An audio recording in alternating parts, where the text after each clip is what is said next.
Bonjour et bienvenue dans cette édition du mercredi 13 avril. Au sommaire, le décès d'un militaire manceau de 19 ans au Mali lors de l'opération Barkhane. Une amie de Michael Poussing témoigne dans notre journal.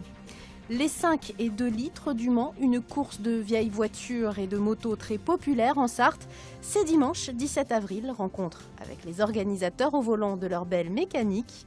Et puis, le festival de Sablé a lieu fin août, mais sa programmation vient d'être dévoilée ce mercredi. Le soldat manceau Michael Poussing a été tué hier matin au Mali dans l'opération Barkhane. Manon, une amie proche du militaire, décrit un garçon dévoué et optimiste. Il était calme, mais il fallait pas l'énerver. Mais il était toujours à l'écoute des autres, toujours le premier à aider tout le monde. Il vivait pour les autres, c'est pour ça qu'il a fait l'armée en fait. Je l'ai même eu au téléphone quand il était au Mali. Il m'a toujours dit t'inquiète pas, moi je risque rien, je suis plutôt au recul des autres. Mais même hier, j'y croyais pas, donc je l'appelais et tout sur son téléphone. Je l'appelais et tout, j'envoyais des messages. Parce que j'avais toujours un espoir qu'il me réponde. J'appelais tout le monde en disant non, c'est pas lui, c'est pas possible, c'est pas lui. Michael se trouvait à bord d'un véhicule blindé en tête d'un convoi logistique qui a été touché suite à l'explosion d'une mine. Âgé de 19 ans, Michael était un membre du 511e régiment du train d'Auxonne. Il s'était engagé en février 2015 après avoir obtenu un bac scientifique. Quelques mois plus tard, il s'était illustré en terminant major de sa promotion. 2 autres membres d'équipage ont succombé à leurs blessures ce matin.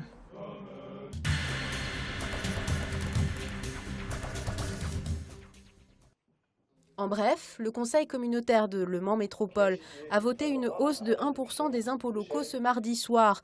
Un choix politique proposé depuis quelques années par Jean-Claude Boulard, président de la métropole, pour équilibrer le budget et pallier à la baisse des dotations d'État. Cela représente 4 à 8 euros par an et par habitant en fonction des communes.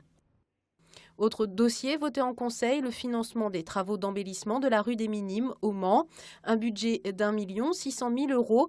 Les travaux ont déjà commencé pour la partie assainissement sans que cela ne perturbe l'accès aux magasins.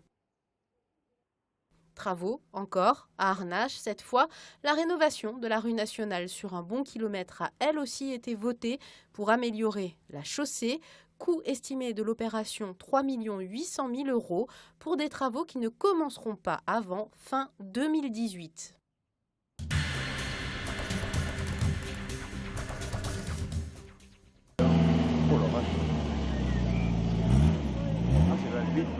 Dans son Alpine 108, à quelques jours de la parade des 5 litres du Mans, Hervé Deniel vit sa passion jusqu'au bout des lunettes. À damier, bien sûr. Toujours le même plaisir ? Toujours pareil, moi je fais la parade depuis pas mal d'années. Avant je le faisais pas trop parce que comme j'étais un peu organisateur je pouvais pas, mais non mais c'est un plaisir de faire la parade. Surtout que j'espère que dimanche ils annoncent un temps comme aujourd'hui, quoi, ça va. Le temps, un facteur important pour ces vieilles mécaniques d'avant 76 pour les voitures et 69 pour les motos. En espérant, contrairement à l'année dernière qu'elle démarre toutes, puisque l'année dernière il faisait mauvais, il y en a 7 ou 8 qui sont restés sur le carreau. Quoi qu'il en soit, le club des amateurs d'anciennes Renault, organisateur de la course des 5 et 2 litres du Mans, est prêt pour cette 33e édition. C'est une manifestation festive, surtout les gens viennent pour se rencontrer, pour discuter de leur véhicule, comme on peut le faire ici aujourd'hui. Et puis après, le but, c'est de faire le maximum de tours pendant 3 quarts d'heure et de consommer le moins possible. Donc pour les véhicules comme celui derrière moi, ils partent avec 5 litres d'essence et ils essayent de consommer le moins possible. Et pour les motos, 2 litres d'essence, et c'est le même principe en fait.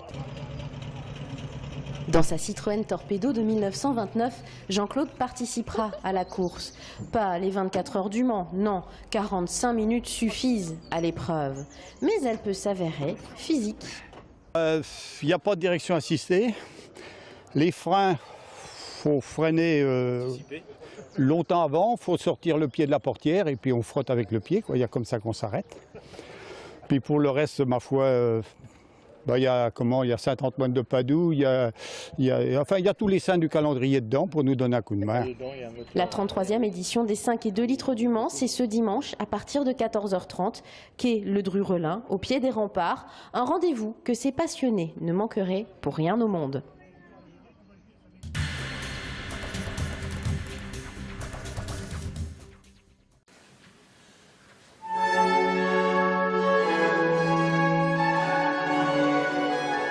programmation complète du prochain festival de Sablé est dorénavant disponible. Chaque année, depuis 1979, la musique baroque y est à l'honneur, avec comme thématique choisie pour cette 37e édition la question finalement très contemporaine du genre.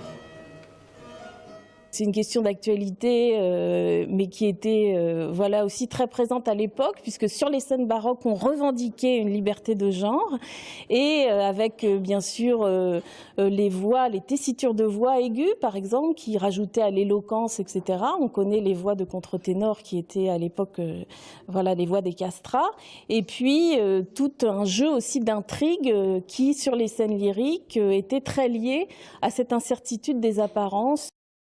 Du 24 au 28 août prochain, des dizaines de concerts, des déjeuners sur l'herbe et des conférences raviront les amateurs de l'ère baroque. Plus de 6000 amateurs du genre sont attendus. Le programme complet est disponible sur le site internet du festival ou directement auprès de l'Entracte, le centre culturel de Sablé.